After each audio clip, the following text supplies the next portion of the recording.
Jolt of films and crowds in Toronto, NewTimes.com. Subscribe, digital/home delivery. Log in. Register now. Help. Homepage. Today's paper.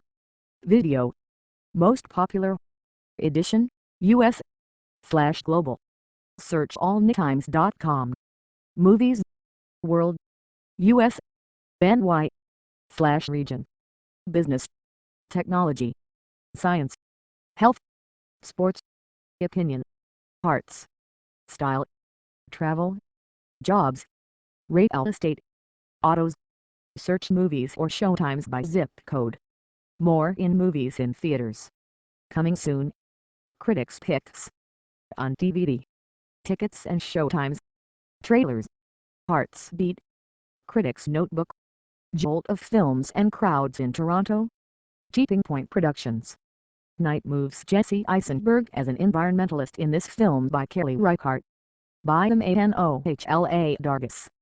Published, September 13, 2013. Toronto, how big is too big? That was the question that faced the tide of humanity as it flowed into this year's Toronto International Film Festival, filling theaters and spilling into halls.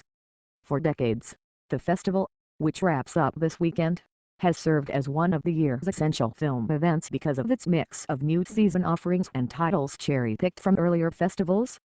It's where you can admire Matthew McConaughey's continuing career rehabilitation in Dallas Buyers Club, giggle through The Liberator, a hair-in-the-wind adventure about the 19th century Latin American hero Simon Bolivar, and sit in stone silence through 12 Years a Slave, a coolly intellectual look at slavery in America. Related reports from Toronto, video interviews, features and more from the Toronto International Film Festival. Enlarge this image. Toronto International Film Festival. Violet Emmanuel DeVos, foreground, as Violet LeDuc, and Sandra Kyberlin. Fresh from its sneak peek screening at Telluride, Steve McQueen's 12 Years a Slave jolted Toronto. So powerful was its effect that some attendees wrote themselves silly as they breathlessly praised the film, only to trivialize its seriousness of purpose by hysterically handicapping its Oscar chances. The film is a strong work of cinema. What makes it an exceptional one, though, isn't the awards it will pick up, but how effectively and, for the most part, unsentimentally Mr. McQueen reveals slavery's machinery of terror.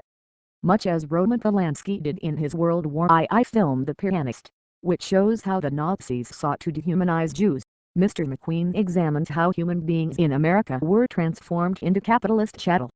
The Liberator is another revolutionary tale to which Edgar Ramirez, following The Chase and Carlos, has lent sex appeal. It was directed by Alberto Arvelo with enjoyably goofy sincerity. When Bolivar isn't trying to rid Latin America of its colonial masters, he's galloping hand in hand with his lady love. But it's largely notable because it is one of the latest movies about revolutionaries and fanatics to emerge since September 11. Another such title is Night Moves, a low-key thriller from Kelly Reichardt about an environmentalist Jesse Eisenberg who turns to violence. As she did in the more lyrical and narratively restrained Old Joy, Ms. Reichardt has set her sights on a man who's at once gravely conscious of his world and disenfranchised from it. The Liberator and Night Moves could not be more different in their cinematic and commercial imperatives, yet each says something about the state of the art and industry, the reason they're here.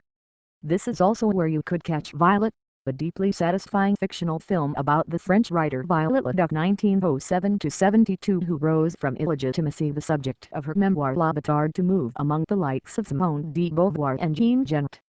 Although the classical style of the director Martin Provost, his films include Seraphine, another portrait of an artist, can feel overly staid, he holds you with the ferocity of two very different and difficult women, Emmanuel DeVos as LeDuc and Sandra Kyberlin as the no-nonsense de Beauvoir. Violet is the kind of European art movie, i.e., it's in French, that is likely to find a receptive American audience, but here's hoping that we are the best. Does the same. A delightful return to form for the Swedish director Lukas Moodysson. Together, will you forever this joyous, heart-swelling story of youthful rebellion set in the 1980s turns on three Stockholm teenagers played by a perfectly cast troika who discovered themselves through their friendships with one another and by forming a hilariously terrible and great punk band. Also patrolling the youth beat is Via Coppola Francis's granddaughter, whose promising feature director